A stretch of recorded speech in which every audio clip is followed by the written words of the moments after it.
Oui, mes bien-aimés dans le Seigneur, je vous salue et vous bénis tous au nom de Seigneur Jésus-Christ. Vraiment, je rends grâce à Dieu pour cette opportunité qu'il nous donne encore de pouvoir partager sa parole ce soir. Donc, le Seigneur m'a mis vraiment quelque chose en cœur que je voulais partager avec vous dans les livres de Matthieu, Matthieu chapitre 25 à partir du verset 14. Matthieu 25 à partir du verset 14. Donc là-bas, on nous parle de parabole des talents. Donc, si nous lisons, parce que la lecture sera un peu longue, donc j'aimerais juste expliquer et lire la fin. Donc il s'agit d'un monsieur qui avait beaucoup d'argent et qui voulait aller en voyage.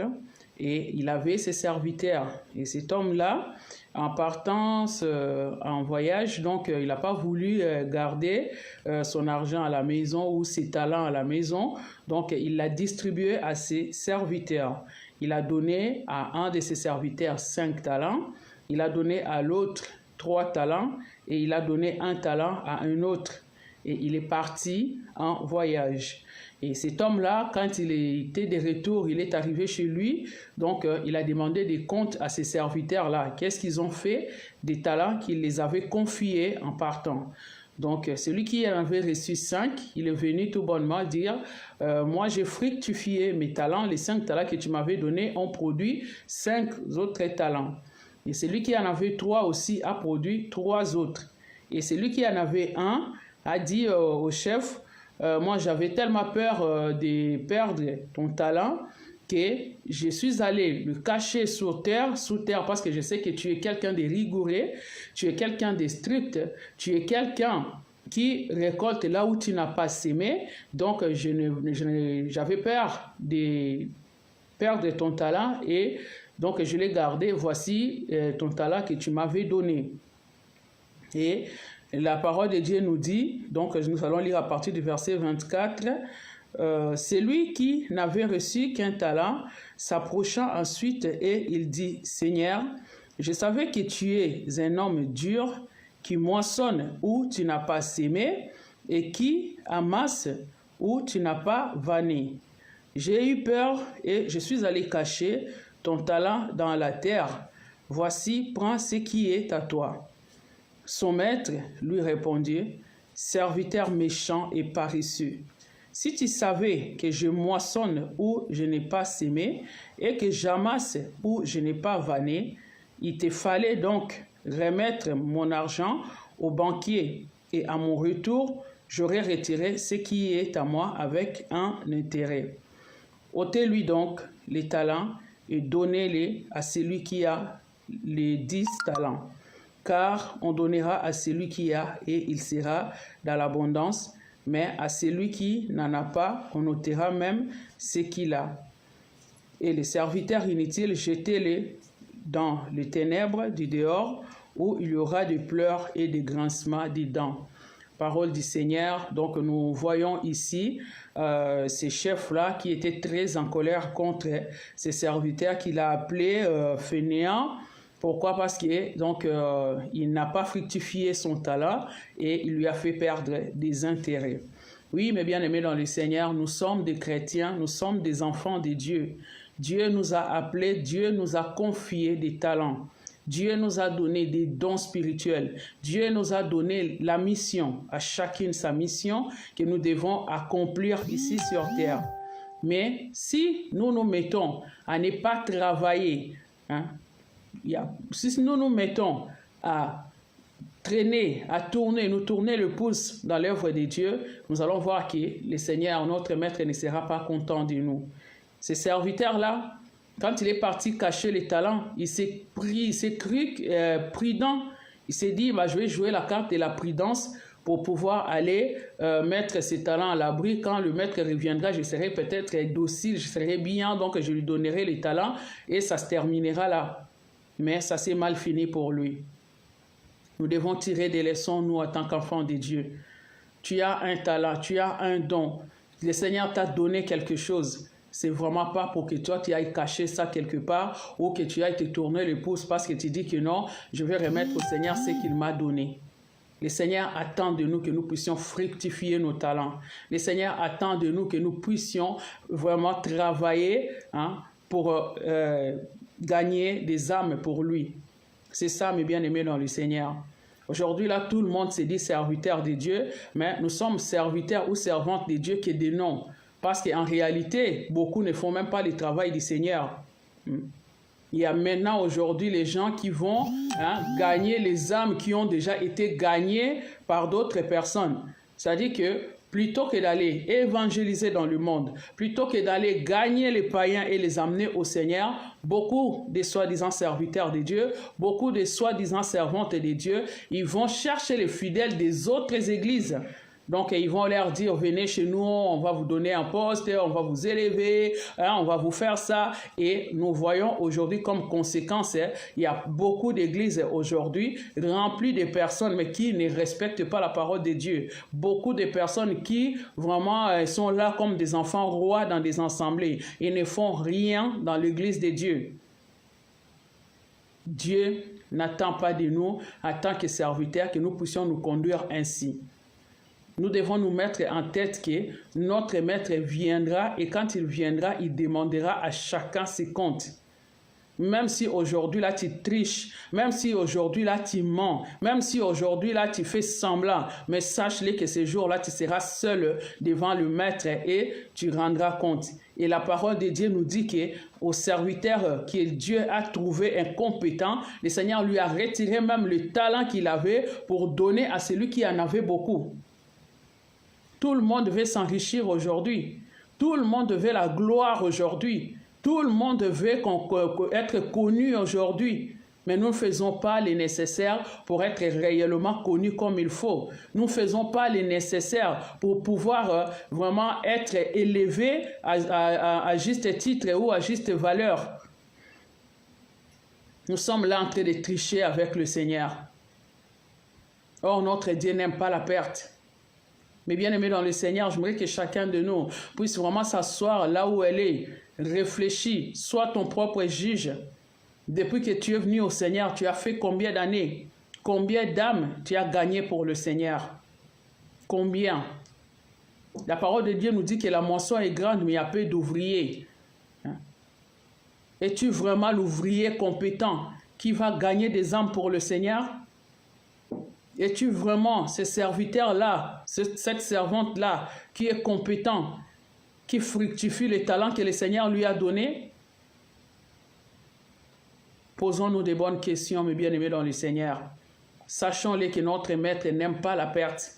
Notre maître n'aime pas le gaspillage. Il dit à ses serviteurs-là, tu sais bien, comme toi tu l'as dit, que moi je moissonne là où je n'ai pas sémé. Alors tu n'avais pas à garder mon talent sous terre. Il fallait prendre mon talent, le mettre même en banque. J'aurais reçu des intérêts. C'est ça, mes bien-aimés dans le Seigneur. Si on nous appelle serviteurs, si on nous appelle servantes de Dieu, c'est que nous sommes là pour travailler. Nous sommes là pour servir. Et le jour où le maître viendra, la Bible a dit, il viendra comme un voleur. Ça ne sera pas annoncé. Tu ne vas pas te dire qu'à la dernière minute, je vais m'essayer à me rattraper ou à gagner des âmes rapidement. Non, mes bien-aimés dans le Seigneur. Quand nous lisons dans la Bible, nous allons voir le figuier qui avait été maudit par Jésus-Christ. Ces figuiers-là ne savaient même pas que ce jour-là, Jésus-Christ allait passer par là. Ces figuiers-là ne savaient pas que Jésus-Christ allait avoir faim à ce moment-là. Ces figuiers-là ne savaient même pas que Jésus-Christ allait lui demander à manger à ce moment-là. C'est ça, mes bien-aimés dans le Seigneur. Nous devons savoir que notre maître peut venir à n'importe quelle heure. Et c'est quoi le fruit que tu vas présenter à ton maître? C'est quoi ton bilan dans la vie chrétienne? C'est quoi ton bilan, mes bien-aimés dans le Seigneur? On n'arrive même pas à dire aux gens que Jésus-Christ vous aime. Aujourd'hui, là, moi, ça fait presque 2 semaines que je n'arrête pas de recevoir le message sur mon téléphone de quelqu'un qui est, je ne sais pas comment on les appelle, des gens qui prédisent l'avenir. Cette dame-là, elle n'arrête pas. À chaque fois, elle m'envoie le message, j'efface son numéro, elle m'envoie le message, j'efface son numéro, elle m'envoie le message. Mais si c'est pour le monde des ténèbres, donc elle est là, elle ne lâche pas. Elle m'appelle tout le temps. Quand bien même je bloque son numéro, mais ça marche. Elle rappelle, elle envoie des SMS, elle m'envoie même, je ne sais pas comment elle a fait pour avoir mes coordonnées, mais elle m'envoie même de mails. Mais nous qui connaissons la vérité, nous qui connaissons la voie du salut, nous qui connaissons vraiment la voie pour laquelle le monde peut être sauvé, nous nous taisons, on ne fait rien. Mais bien aimés dans le Seigneur, ne nous dormons pas comme ça, là, nous ne restons pas comme ça endormis sur la grâce de Dieu. Ne disons pas que nous sommes au temps de la grâce. Non, mais bien aimés dans le Seigneur. Il n'y a aucune grâce qui est gratuite. C'est-à-dire que quand le Seigneur t'appelle, oui, tu es sauvé par la grâce, mais tu dois te mettre au service de Dieu. Tu dois servir le Seigneur. Toi, tu as été sauvé. Si tu es vraiment sauvé, pourquoi pas aider les autres? Pourquoi pas montrer la voie du salut aux autres? Le pire, c'est que deux fois même, tu vas voir que les membres de ta famille ne connaissent même pas le Seigneur. Mais toi, tu es là, tranquille. Tu dors et tu te réveilles. Pour toi, c'est déjà fait. Tu es chrétien, tu vas à l'église. Tu es là, mais tu ne te préoccupes pas du salut des autres. Ne soyons pas égoïstes, mais bien aimés dans le Seigneur. Ne soyons pas égoïstes. Nous avons reçu Jésus-Christ dans nos vies. Ce n'est pas pour qu'on puisse se taire. Lèvons-nous. Allons évangéliser. Parlons du Seigneur Jésus-Christ. Ce qui est bien avec l'évangélisation, c'est que toi, tu parles seulement, mais c'est à Jésus-Christ lui-même de s'occuper des résultats. Mais parlons. Arrêtons d'aller piocher les fidèles dans d'autres églises pour remplir nos églises et afin de faire semblant comme quoi nous avons des grandes églises et parmi la grande église là tu vas voir que peut-être qu'il n'y a que seulement 2 fidèles ou même pas un que toi tu as gagné toi-même pour le Seigneur. Ne nous cachons pas derrière des grandes églises. Parce que quand quelqu'un a une grande église, il ne trouve même plus le temps de sortir pour aller évangéliser. Il y a d'autres qui vont évangéliser et lui, il vient juste être le chef dans cette église-là. Mon bien-aimé dans le Seigneur, tu rendras des comptes. Tu rendras des comptes à ton maître. Et quand il viendra, il te posera la question. Si tu n'as pas produit beaucoup de fruits, il t'ôtera même le peu que tu as là et il donnera à quelqu'un d'autre. Le pire, c'est que ça ne s'arrêtera pas là. Il te dira, jetez-les dehors, dans le noir, dans les ténèbres, là où il y aura des pleurs et des grincements des dents. Il n'y a pas de temps pour être fainéant dans l'œuvre du Seigneur. Quand tu es fainéant, sache-le que tu es en train d'œuvrer contre ta propre vie. Tu es en train d'œuvrer contre ta propre réussite. Tu es en train d'œuvrer contre ta propre succès. Peu importe ce que le monde te montre. Mais si toi-même tu es conscient que tu n'as pas encore fait le nécessaire, lève-toi. C'est le moment de se lever. C'est le moment d'avancer. C'est le moment d'aller travailler pour le Seigneur. Ne reste pas là. On t'a prêché, toi prêche les autres.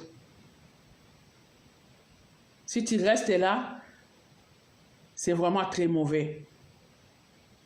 Nous voyons quand nous lisons dans la Bible, quand nous voyons l'histoire de riches et de pauvres Lazare, nous allons voir que ces riches-là, à la fin, ils s'est mis à pleurer, à dire au Père Abraham, « Père Abraham, envoie Lazare pour qu'il aille avertir ma famille, pour qu'il ne vienne plus ici. » Les Pères Abraham, ils ont les prophètes avec eux, ils ont des prédicateurs avec eux. S'ils n'écoutent pas ces prédicateurs-là, ils viendront là où tu es.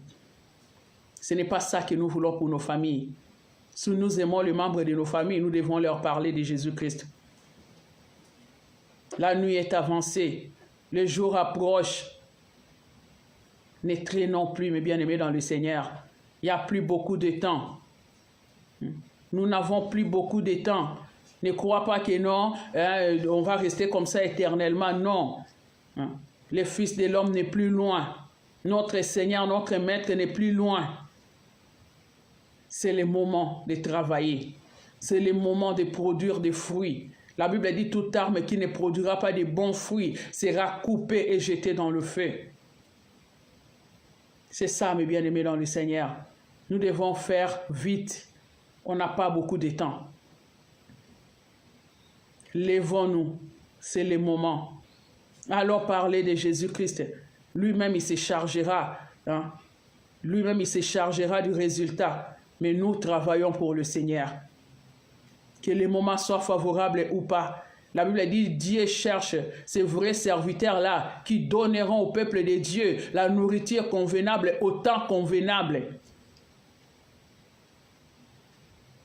Lèvons-nous, mes bien-aimés dans le Seigneur. Arrêtons de traîner. Le Seigneur a besoin de vous. Le Seigneur a besoin de moi. Le Seigneur a besoin de nous pour que nous puissions aller fructifier les talents qu'il nous a confiés. Il n'y a aucune personne, aucun chrétien qui manque un don spirituel. Il n'y a aucune personne, aucun chrétien qui manque un talent à fructifier pour le Seigneur. Arrêtons de traîner. Ne cache pas les talents que le Seigneur t'a donnés. Parce que ça jouera ta perte le dernier jour. Dieu a besoin de toi pour que tu parles de lui. Hein? Dieu a besoin de toi. Si tu ne parles pas, ça sera compliqué pour toi-même. Hein? Tu es en train de priver le salut aux autres. Mais sache-le qu'au dernier jour, toi-même, tu perdras ce salut-là. Tu ne seras pas sauvé. Parce que le Seigneur ne sera pas content de toi. Lève-toi. Ne sois pas juste serviteur de nom. Ne sois pas juste servante de nom. Aujourd'hui, là, les gens, quand on l'appelle serviteur, servante de Dieu, ils font la fausse modestie. Genre, moi, je suis là, simple serviteur, ou je suis là, tout ça. Mais non, mes bien-aimés dans le Seigneur, on attend d'un serviteur ou d'une servante de voir ses actions, son travail. Hein? Il faut que ton travail parle pour toi. Ne sois pas là juste à faire du bruit, ne sois pas là juste à faire ta belle ou ton beau, mais travaille pour le Seigneur. Le travail pour le Seigneur paye. Pendant que tu t'étais là, il y a des âmes qui meurent. Je ne sais pas le nombre ou la quantité de personnes qui sont décédées de Covid là. Et je ne sais pas combien de païens sont partis. Les gens qui attendaient juste peut-être d'attendre la voix de quelqu'un. Hein. Je ne sais pas si vous avez suivi des témoignages des personnes qui ont été sauvées du Covid. Beaucoup de personnes ont été sauvées, mais beaucoup aussi reconnaissent avoir vu la main de Dieu, avoir été prêchés pendant ces moments-là et ils ont eu la foi au Seigneur Jésus-Christ. Ils ont été sauvés. Pendant que tu t'étais, il y a des âmes qui meurent. Pendant que tu t'étais, il y a même le membre de ta famille qui périssent parce que toi, tu ne veux pas parler. Mais bien aimé dans le Seigneur, quand on croit à quelque chose d'extraordinaire, on n'a pas besoin de permission des gens pour pouvoir parler. Quand tu découvres l'extraordinaire, tu ne peux pas te taire. Ce que nous avons, c'est une bonne nouvelle. Pourquoi est-ce qu'on va la garder pour nous-mêmes? Une bonne nouvelle, on ne la cache jamais. Pourquoi avoir honte d'annoncer la bonne nouvelle? Est-ce que par méchanceté qu'on ne parle pas parce qu'on ne veut pas que les autres soient sauvés? Ou alors parce qu'on s'est dit que non, moi je ne suis pas, ma foi, elle n'est pas bien, tout ça là, donc je ne vais pas proposer les saluts aux autres et que je me perde moi-même. Posons-nous des bonnes questions, mes bien-aimés dans le Seigneur, tout en sachant que ce que Dieu attend de nous, c'est que nous puissions nous lever et que nous allions travailler. Il n'y a pas de place pour le fainéant dans l'œuvre de Dieu. Il n'y a pas de place pour des gens qui se tournent le pouce dans la maison de Dieu. Et aujourd'hui, là même dans des maisons de Dieu, il y a des personnes qui sont là, juste des spécialistes pour freiner les autres, qui ne veulent pas que les autres puissent avancer, aller parler de Jésus-Christ. C'est très compliqué, mes bien-aimés dans le Seigneur. C'est très compliqué. Allons, parlons. Parlez de Jésus-Christ autour de toi. La Bible dit, si tu crois au Seigneur Jésus, tu seras sauvé avec ta famille. Dans quel état se trouve ta famille aujourd'hui? Vas-tu continuer à te taire jusqu'à la fin? Non, mes bien-aimés dans le Seigneur. En fin de compte, le Seigneur nous réclamera les sangs de ces personnes-là qui se perdent. Parce que nous sommes tus Lèvons-nous, mes bien-aimés dans le Seigneur. Le Seigneur attend de nous que nous puissions travailler. La moisson est très grande. La moisson est grande, il y a peu d'ouvriers. Donc toi qui te reconnais comme ouvrier du Seigneur, lève-toi, va prêcher. Toi qui te reconnais comme serviteur, servante de Dieu, fais ton travail. N'oubliez pas que l'ouvrier mérite son salaire. Tu ne vas pas recevoir un salaire de la part de Dieu si tu restes là à ne rien faire. C'est ça, mes bien-aimés dans le Seigneur. On ne peut pas avoir honte d'annoncer la bonne nouvelle aux gens. Quand c'est une bonne nouvelle, on l'annonce. Quand on t'appelle, on te dit que oui, on t'a donné la promotion au travail, donc tu vas commencer à crier, à appeler tout le monde pour dire « Ah oui, j'ai été promis, tout ça là ».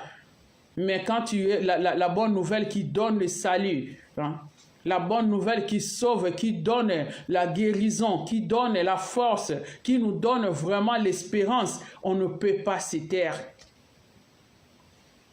Lèvons-nous, mes bien-aimés dans le Seigneur. Annonçons l'évangile de Jésus-Christ et le Seigneur nous bénira. Ne travaillons pas pour notre perte. Même pas, ne nous taisons pas jusqu'à nous perdre. Parce que quelqu'un qui travaille, il doit gagner quelque chose. Mais quand toi, tu ne travailles pas, tu attends que les autres aillent travailler pour que tu viennes récolter le résultat de leur travail. Tu travailles à ta perte et au dernier jour, le Seigneur va te récupérer, t'ôter même, la Bible dit ôter les talents que tu as pour donner à celui qui en a beaucoup, pour qu'il puisse s'enrichir, pour qu'il soit dans l'abondance. Et toi qui cherchais l'abondance, tu vas te retrouver dehors, dans les ténèbres, où il y a des pleurs et des grincements des dents. Voilà, mes bien-aimés dans le Seigneur, ce que le Seigneur m'avait mis à cœur pour pouvoir partager avec vous ce soir. Lèvons-nous, il est temps. Allons travailler. Ne traînons plus. Quand nous lisons les Écritures, nous allons comprendre que le retour de Jésus-Christ n'est plus loin. Alors lèvons-nous. Il y a aujourd'hui beaucoup de moyens qu'on peut utiliser pour aller jusqu'aux extrémités de la terre sans même se déplacer des fois. Allons-y, parlons, même si ces gens-là ne viennent pas au Seigneur, mais nous, on aura déjà fait notre travail, on aura déjà accompli notre mission, parce qu'on parlera. C'est ça, mes bien-aimés dans le Seigneur. Vraiment, j'espère que cette parole a été vraiment accueillie par beaucoup de personnes qui vont aller à leur tour, aller partager, aller évangéliser.